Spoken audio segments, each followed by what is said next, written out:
Hey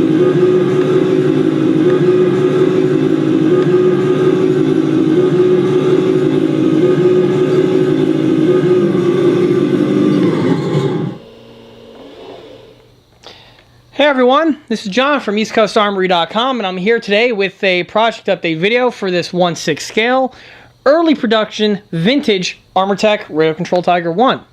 Since the last video update, a lot of progress has been made to the rear portion, namely that of the addition of the Fifel system, but also a lot of the mechanical and electrical components and functions have been completed at the point of this video. We'll be going over all of these additions and modifications in this video, so stay tuned. With the grill work out of the way, the final component to wrap up in order to finish off the whole rear of the tank is that of the engine hatch. For the kit supplied engine hatch, all the components are basically laid out here. Starting with the two hinges. These hinges were showcased in the previous video, model showcase video, so there's no point going over them again. The hatch itself is comprised out of a single piece of laser cut steel. This is the same steel plate which is found on the other deck and planer components which are found on the kit. Moving from the hatch plate takes us to the air intake. The air intake that you see here was one that was supplied with the kit. It is made of a white metal cast alloy, and it is made with the same type of 3D printed master, which is pretty much standard on all of the other detail components which came with this first generation Armortek kit. The piece is solid and needs to be drilled out and tapped by the builder, to which then it would get bolted to this portion here. Moving our way to one of the most distinguishing component sets that were supplied with this version of the Armortek Tiger compared to the other versions that came later on, is that of the Fifel system. On the table here, all of the components are the kit supply components to assemble the Fifel system. Starting from right to left takes us to first the tube. The tube that you see here is a cloth weave rubber tube. This tube is something that you would see used on primarily gas lines. The use of this tube is a nice choice by Armortek in that the real Tiger 1 tubes that were found for the Fifel system did have a weave to them. Now, unlike the kit here, which the weave is a cloth fibery weave, the weave and the tubes that were used on the real Tiger 1 were made out of metal, and the tubes were similar in concept to what you would see used on a dryer. However, as for the kit, the amount of tubing that was supplied by Armortek is more than suffice to equip one whole Tiger 1. Moving from the tube takes us to the actual air filter canisters. Now, the canisters that were supplied with the kit represent that of the second pattern of Fifel system canister. This is different from the first pattern in that the first pattern canisters had two cylindrical drums which were located on the top. The Germans then redesigned them to have a all-encompassing type assembly, and that is the second pattern that you see here. Both patterns were used extensively by the early production tanks until the Fifel system entirely was phased out in the mid-production run. As for the quality of the piece, they are made from the same white metal cast alloy which is found on the rest of the Fifel system components, and were also found on the other kit supply parts which were showcased on the previous update videos. As for the quality of the castings, they're not too bad. However, there is a little bit of grain and weave that are found on the casting themselves. This is from the masters being done with a 3D printer. Now, you have to keep in mind that the 3D printer that was used to create these components is a lot more primitive compared to the 3D prints that you would see coming out of places like shapeways.com. Bear in mind that these pieces are approximately 13 to 14 years old, so the 3D printer technology has progressed quite a bit in that time. Because of that, you will see some grain that will have to be polished away with some sandpaper in order to make the pieces a little bit more smooth compared to their grainy out-of-the-box representation. The components are hollow on the inside, which is good, as that's how you actually bolt the components to the tank. Now, the pieces are pre-threaded, which is a good feature, and you can also add an extra nut on the inside for good measure. Now, the pieces, even though they are hollow, are substantially hefty. These pieces are quite a bit of weight and will add weight to the model. However, with the tank being all metal, being close to 300 pounds, an extra 2 pounds mounted on the back isn't really going to break the bank. One thing about these casted parts, however, is that the shape does need to be tweaked by the builder. As you can see, they have somewhat of a deformity to them in that the pieces are a little smushed and tweaked and bent with some of the surfaces. This is due to the casting technique. Now, with the pieces being made out of a soft white metal, this is pliable and you can fudge and alter the parts in order to get everything to fit more nice and square. There are some pouring basins to remove and polish away in order to do the assembly, but that's true for just about any other model kit around. Moving from the canister takes us to the fittings. Starting with the ones on the bottom, these two fittings here are your air intakes. Again, they are the 3D printed white metal castings that we have. The overall shape is correct, and these pieces will, of course, be used on this build. There's no need to replace them. Moving to the elbows. These two here are the bottom elbows. They are not reversible, and you need one of each in order to mount the pieces correctly. If you notice, on one side there is a stem protruding and a flat on the other. The stem protruding side is obviously to plug into the tube, while the flat side is to be bolted to the canister via the pre-drilled holes. Here's a close-up of some of the grain that is found on these tubes. They're not too bad and should polish away fairly easily with a little bit of elbow grease. Moving to the two top elbows, same type of material and same type of quality. This one here does have a little bit more grain that needs to be addressed. The pieces almost look like they were made out of wood rather than a polymer. But again, that's just due to the 3D printing technology of back in the day.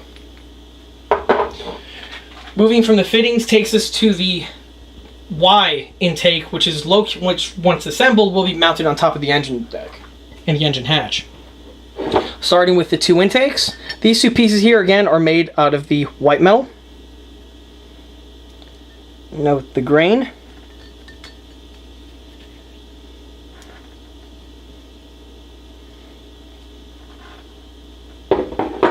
And the intake mount is actually made of CNC'd aluminum.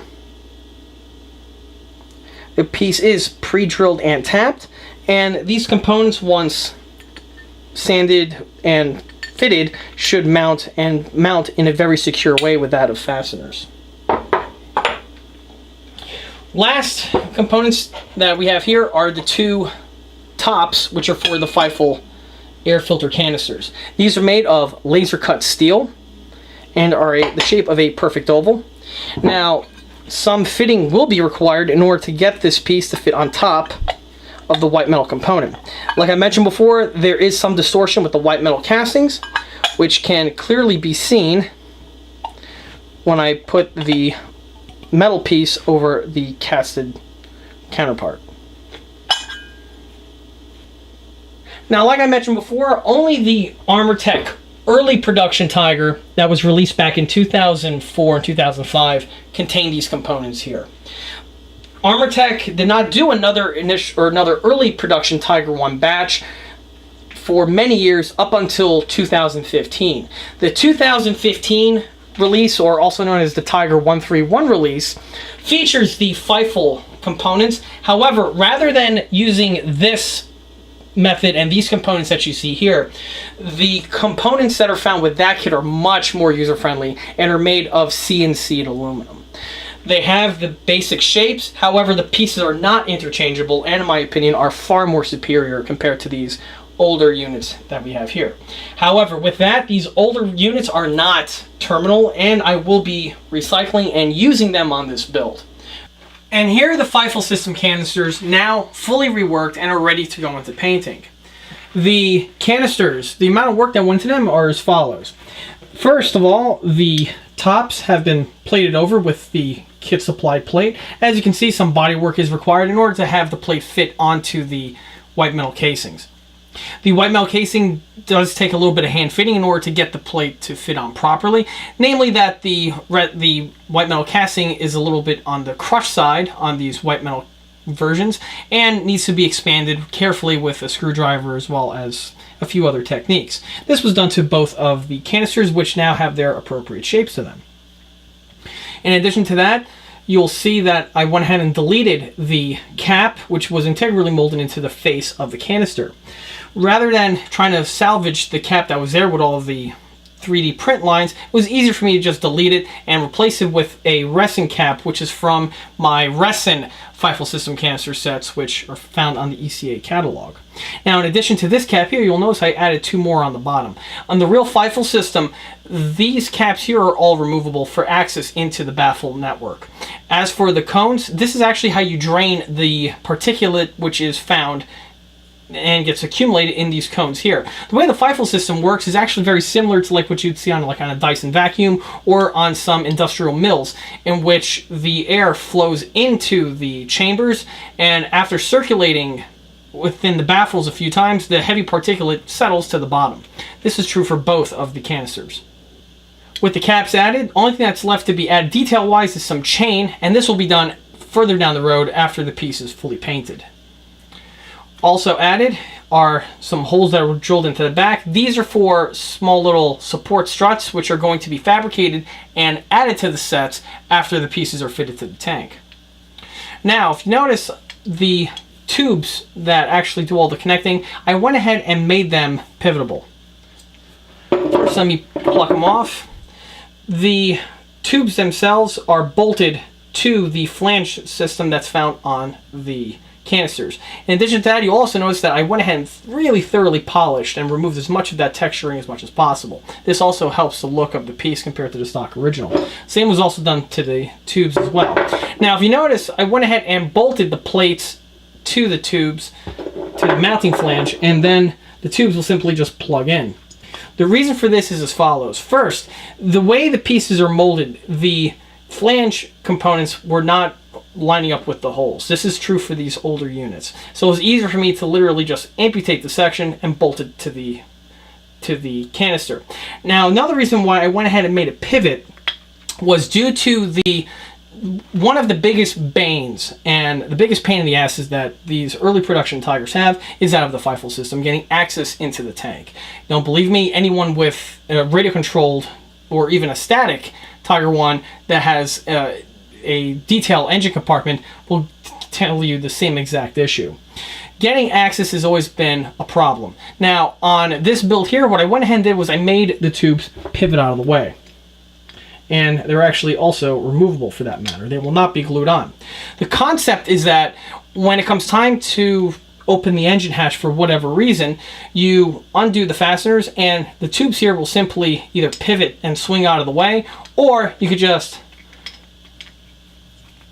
pluck them off like that, which gives maintenance to the engine compartment, or in this case for the batteries, a lot simpler than trying to handle these pieces. Another reason for making them adjustable is that the geometry of the actual tubes and with the rear deck of the tank, believe it or not, it's actually a lot harder than it seems. And if the pieces were on rigid, the tubes may have problems with lining up properly. With the way they're articulated, you simply plug the tubes on and the tubes will fit into place with a lot more ease and will put up less of a fight.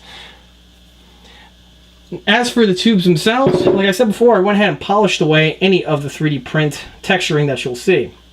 Now, on this tube here, the longer one, I went ahead and actually extended the piece from the kit original. The kit original, I've noticed when I assembled it, was too close to the other flange and was actually making contact with it. Also, when placed into their locations, this plate here was canted in an angle which hurt the look of the piece. So in order to fix everything, it was easier for me just to cut the piece off, extend it with a few washers, and then blend everything back together with the bodywork. Now, as for the other side, the same exact mods were done. However, on this particular build, this required a lot more work, as for some reason, this build here, I was supplied with 2 of the left-hand elbows. Now, these pieces are a mirror image and are not reversible, so obviously this was a huge problem. In order to fix it, now unfortunately this piece here is long out of production, and I don't even believe Armortek may even still have some of these pieces running around. So I was really left up the creek without a paddle.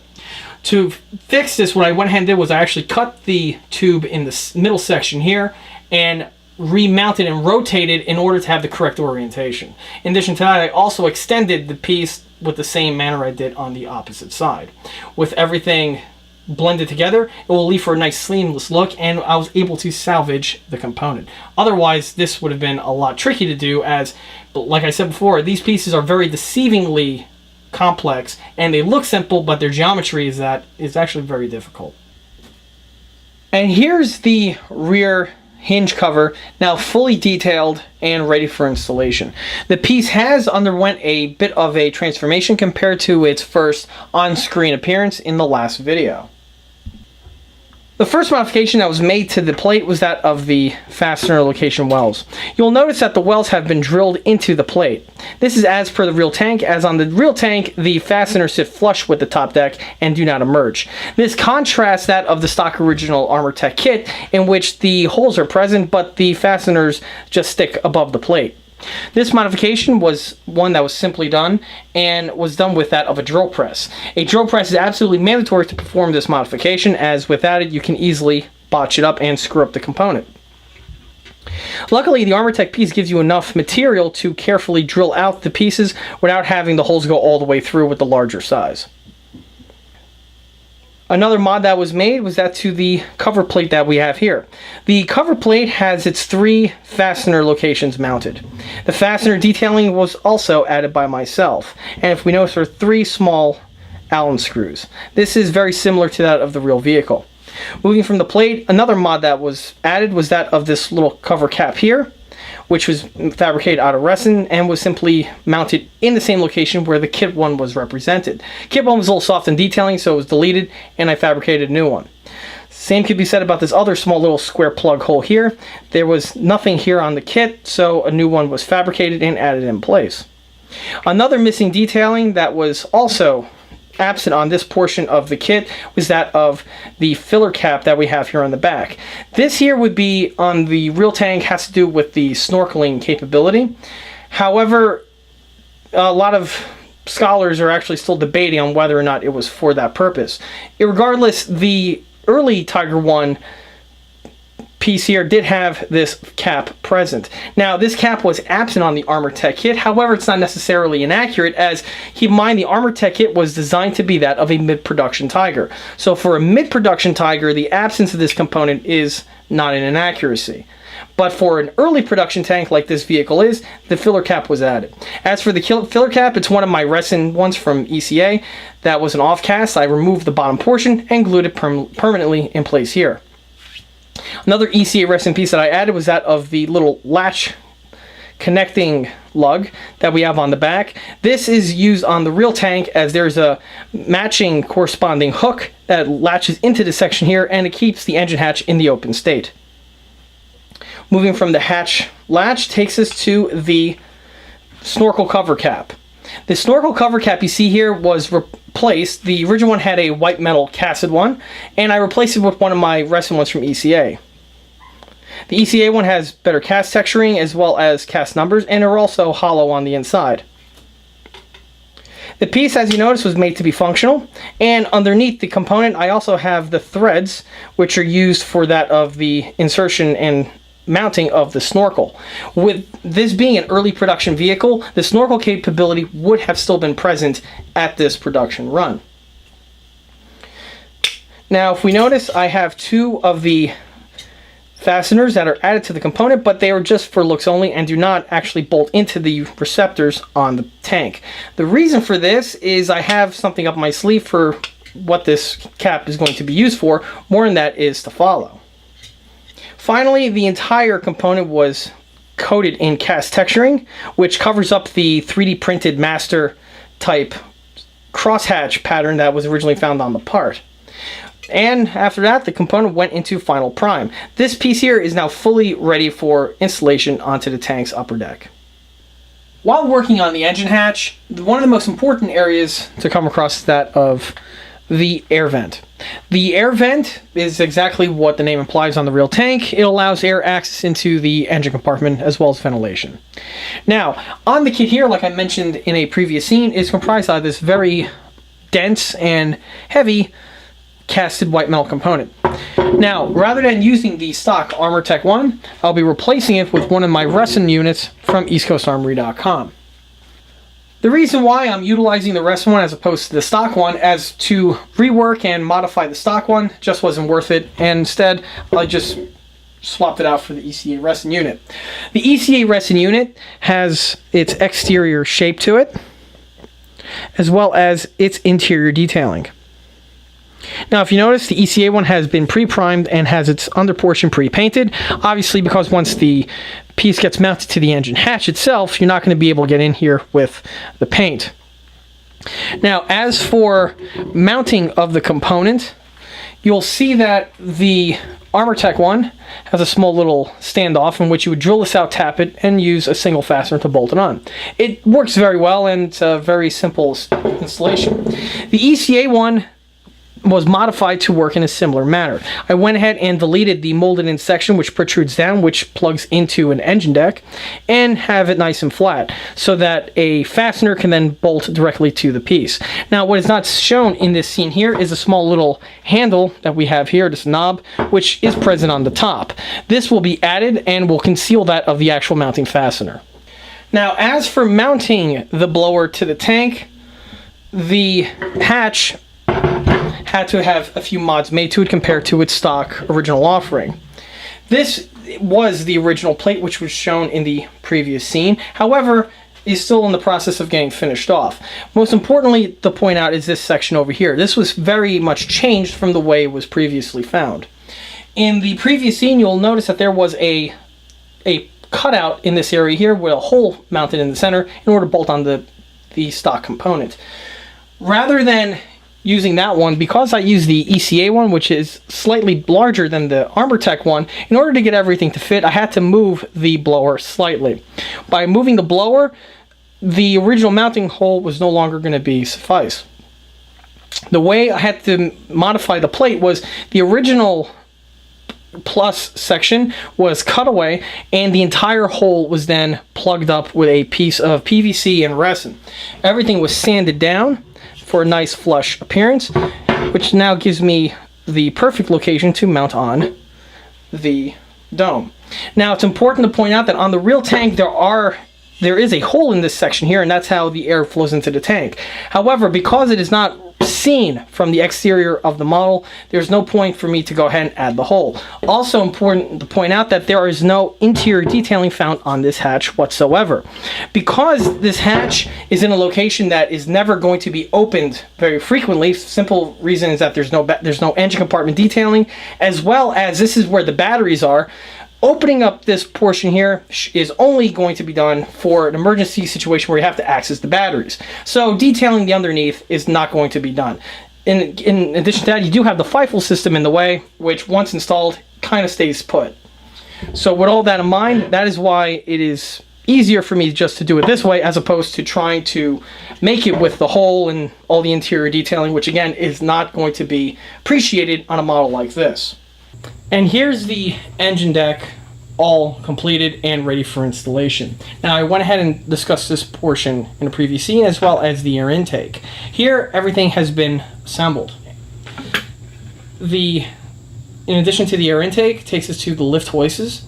The little hooks that we have here are found on the Tiger 1 rear engine deck, and the purpose of this is for the use of a crane to literally lift off the engine deck, and basically the way in the configuration you see here with the bolts removed, or in many cases with just the pins removed from the hinges. These pieces are distinctive on the Tiger 1 in that they have this jutting out appearance to them. Now, these pieces here are part of the ECA set that are supplied with the air intake. Also on the air intake, you can see the little knob has been added, which was absent in the previous scene. Moving from the center intake takes us to the Fifel breather tubes.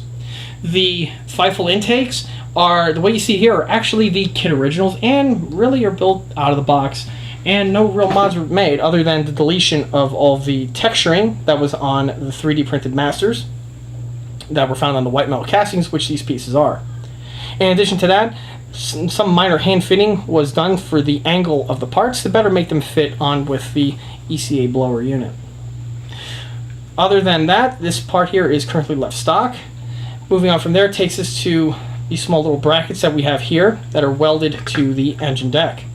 These parts here are the actual mounts for the retention for the Fifel tubes, which will be added here in an upcoming video. They are basically fabricated out of strips of styrene rod and are all permanently mounted, and their sculpted weld beads have been added. Also on the back, we have here a little hatch retaining latch. This here is one of the ECA ones, and the ECA ones were also were also installed to the other grills, which I'll be getting to in a minute.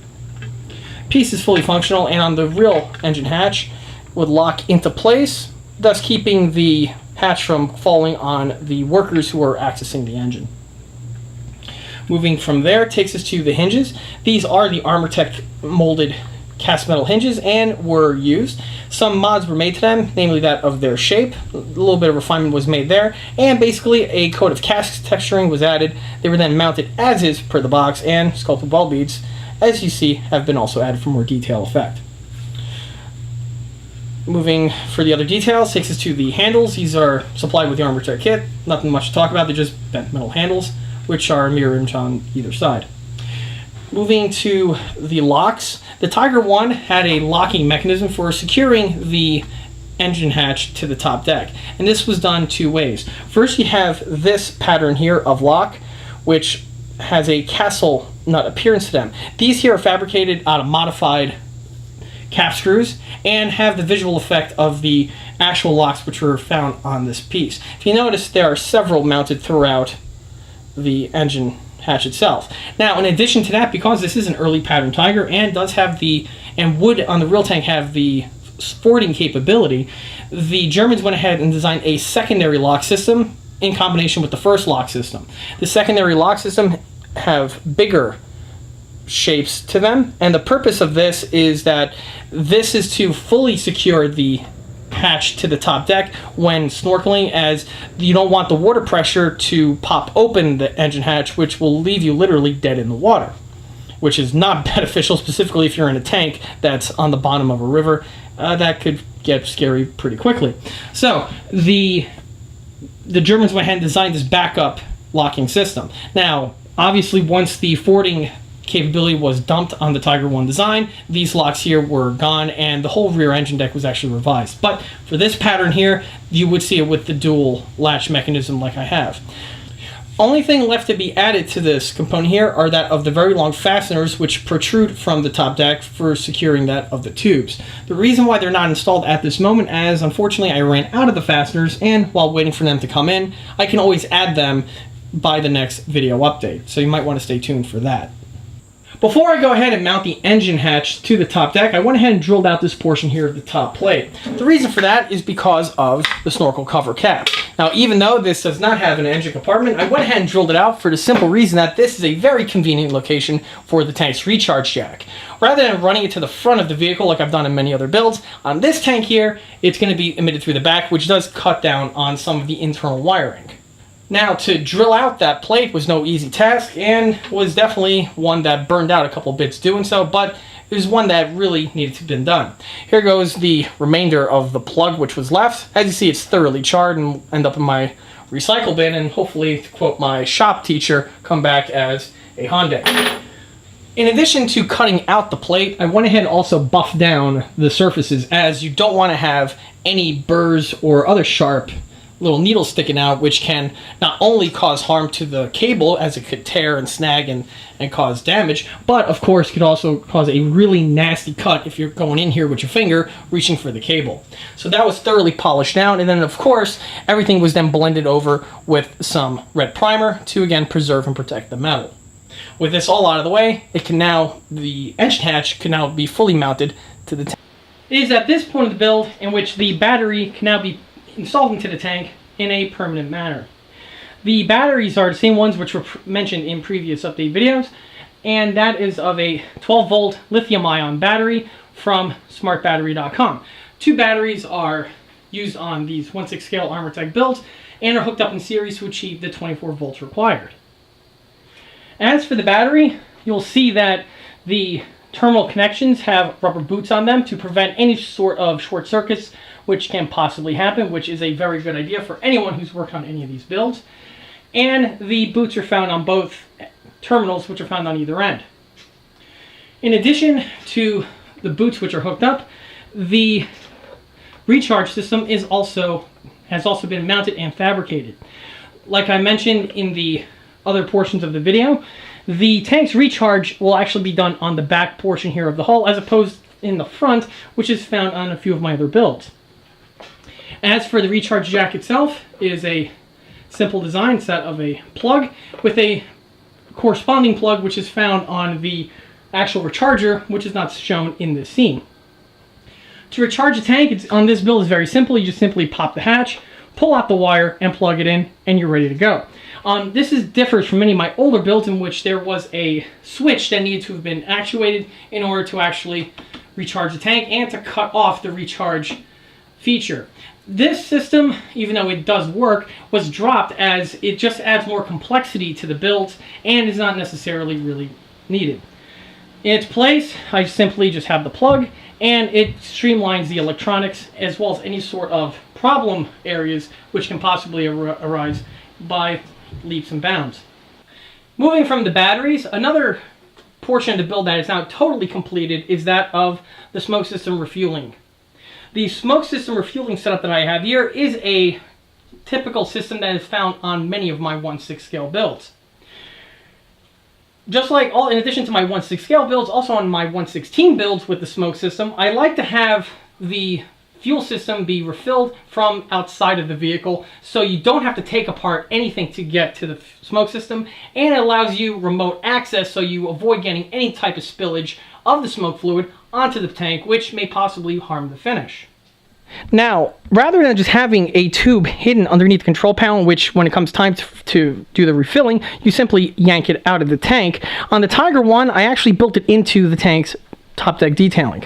Keep in mind, on the top deck of the Tiger 1, on the rear engine deck here, there is a filler cap for what on the real tank would be used to refill the fuel tanks.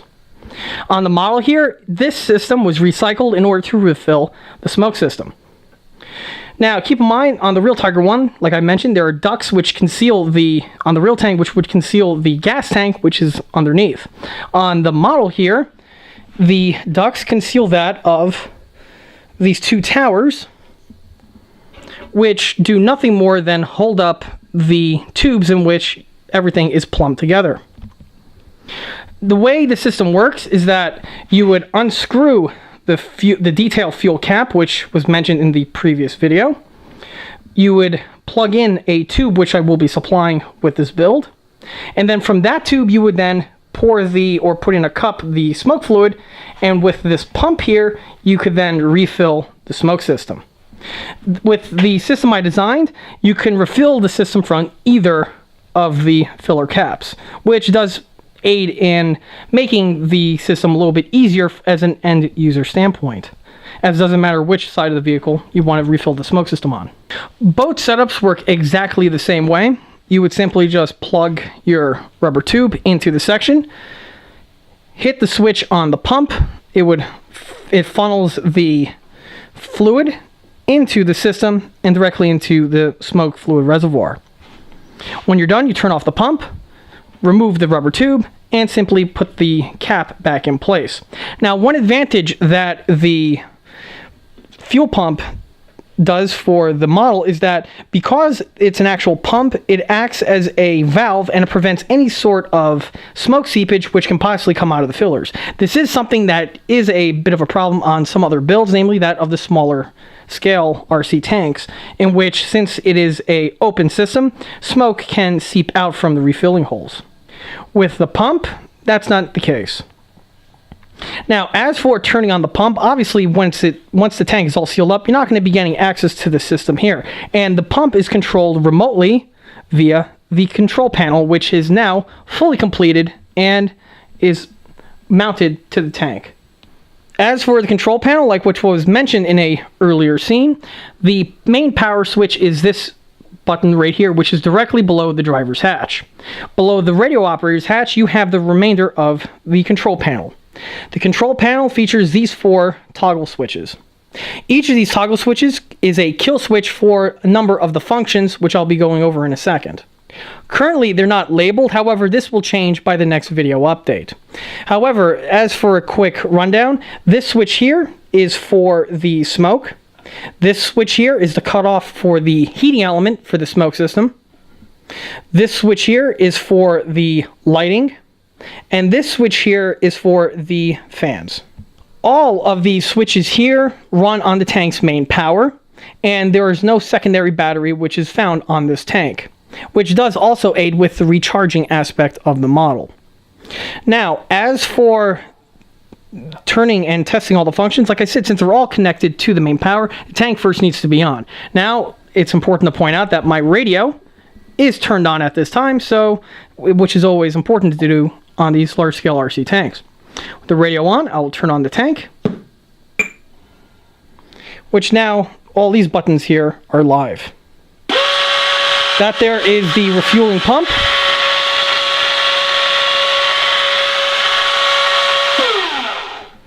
This here is the fans.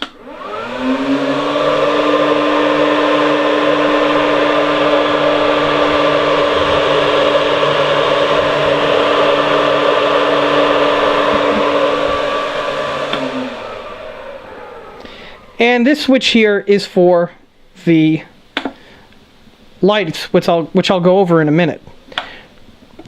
Now, all of these switches, if you notice, are activated by going in the same direction, with the exception of the larger toggle for that of the heating element. To turn them on, downward is on, and upward is off. The reason why I went with this orientation is due to the hatch circumference that is located in this area here. Getting access to these switches in this format is a lot easier than if they were in a different layout. And here goes the refilling system with the top deck on. To illustrate how the system works, I have here a section of tubing, which is the same size of tubing which will be used for the actual refilling. The tubing simply plugs into the receptacle, to which now you can refill the system.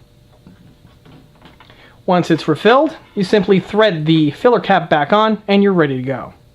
Moving towards the lighting of the model, the Tiger 1, just like all other German tanks, has a convoy light which is found on the lower left-hand portion of the hull. On this variant of the Tiger 1, as well as most other production variants of the Tiger 1, the taillight is the tubular design that we have here.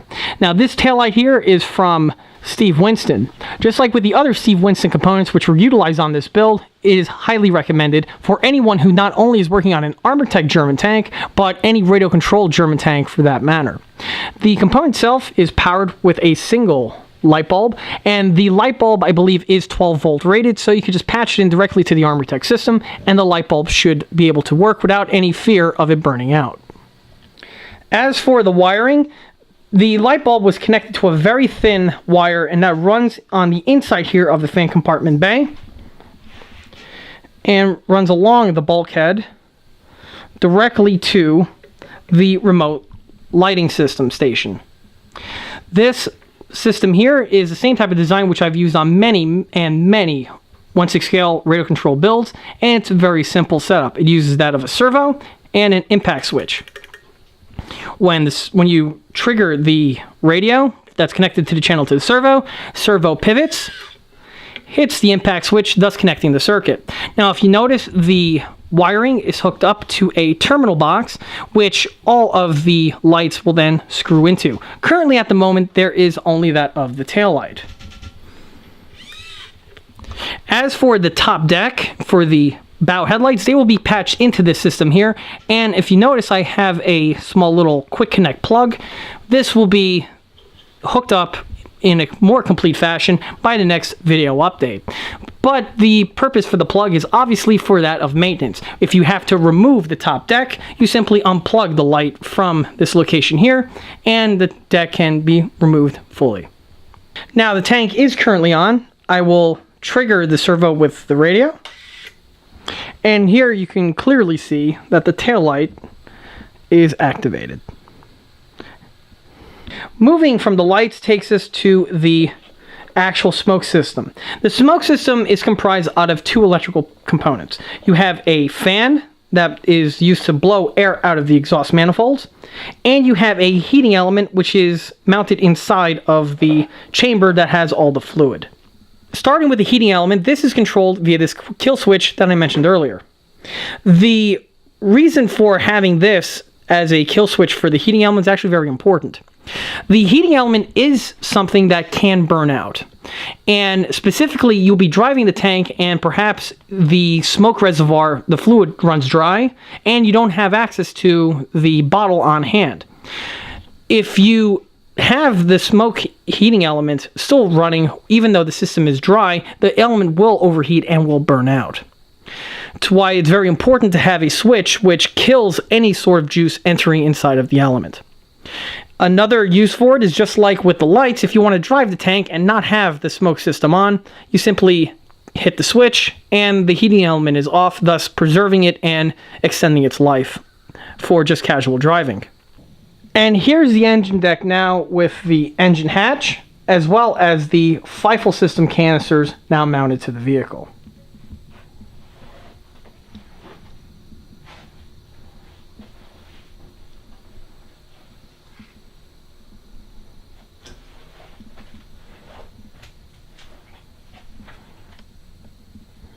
The hatch itself sits perfectly flush with the deck as per the way the kit is designed, and which is important to note that the batteries are concealed directly below.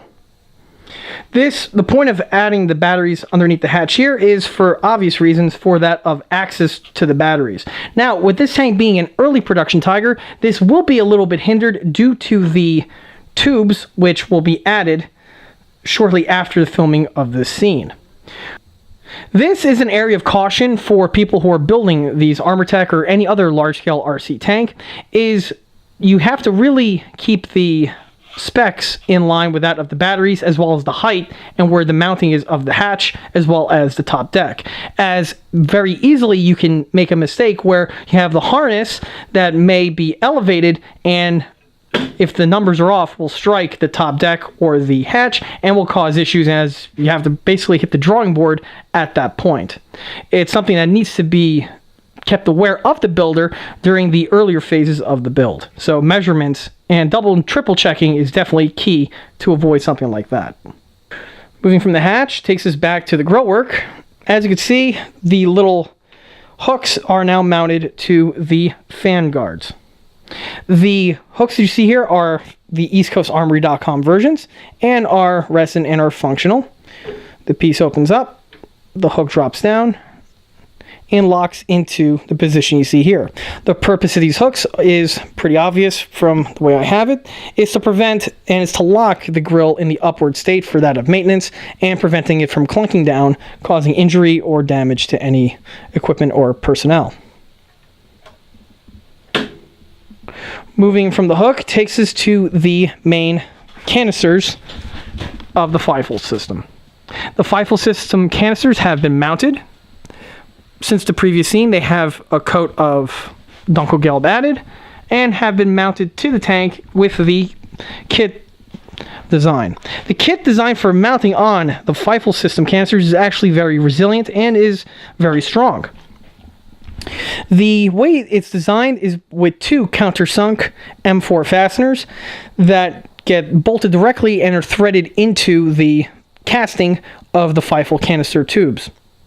It's a very simple system, and also what's nice about it is that it has a nice little offset, which is true to the real tank, and no mods or changes were made to this setup whatsoever. The only difference was I went ahead and replaced the stock fasteners, which I believe were intended to be Allen style fasteners, and I replaced them with Phillips. The reason for that is with the Phillips screws, I have greater torque and it won't strip out as easily as something like an Allen may, with going into something as hard as this casted white metal. Even though the pieces were drilled and pre-tapped, the fasteners were very tight in getting them in, which is not necessarily a bad thing, as once it's installed, these guys aren't going anywhere. Of course, needless to say, a drop of red Loctite was added to all of the fasteners in question to prevent them from working themselves loose. Moving on from the main fasteners, you could also see that was added with that of these two small support straps, which are found on the top portion of the rear plate. These are found on the real Tiger 1 and are not present on the stock Armortek kit. These pieces here are fabricated out of a block of Plastruct, which is the same type of material which was used for the other bosses found on the various side skirts and heat shields, which are found on the tank.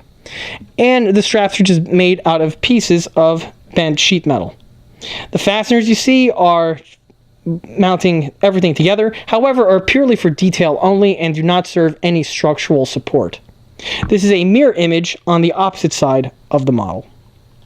All that needs to be added now to finish off the Fifel system is that of the tube work, which should be added by the next video update.